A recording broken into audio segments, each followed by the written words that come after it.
On est dans le clubhouse du Stade Dijonnais.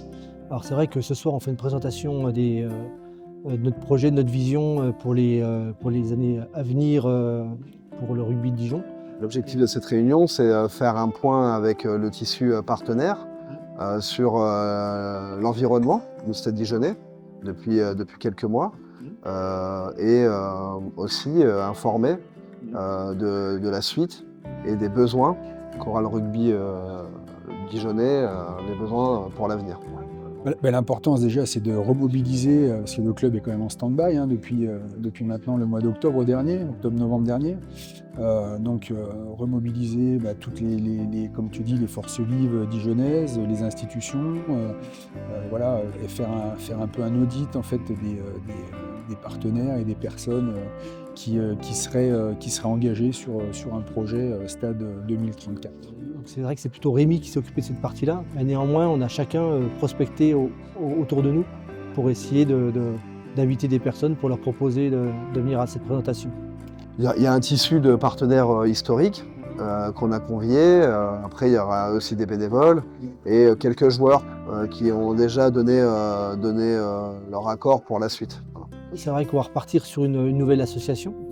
Et dans cette nouvelle association, on a voulu vraiment remettre que du sang neuf. On ne voulait pas faire, entre guillemets, avec des personnes qui auraient déjà eu une histoire avec le Stade Dijonnais.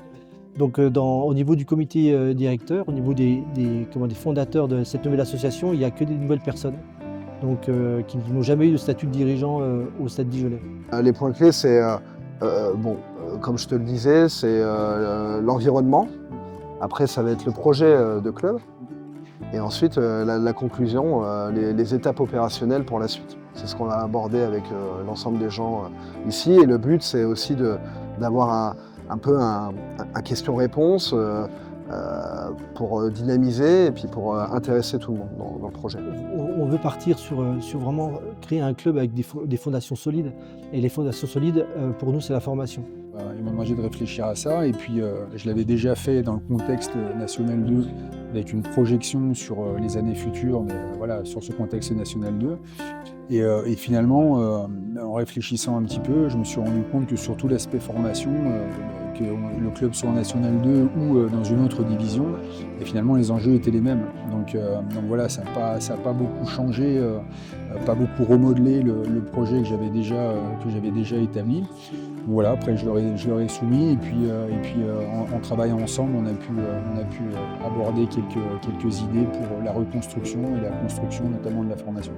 Les jeunes qui sont à l'école de rugby, avec le fonctionnement qu'il y avait, ne pouvaient pas aller jusqu'à l'équipe première. Le plan de succession n'était pas assuré, c'est-à-dire qu'un gamin qui rentrait à l'école de rugby, à un moment donné, la marche était trop haute et donc il ne pouvait pas atteindre l'équipe première. Donc ça, c'est quelque chose qu'on veut régler. C'est vraiment que le gamin qui rentre au stade, il peut jouer jusqu'en équipe première. Donc il y a un plan de succession cohérent, c'est la première chose. Et aussi, on veut que les gamins performent, c'est-à-dire qu'ils deviennent de bons joueurs. C'est une reconstruction. Voilà. Clairement, voilà, on va être dans une reconstruction parce que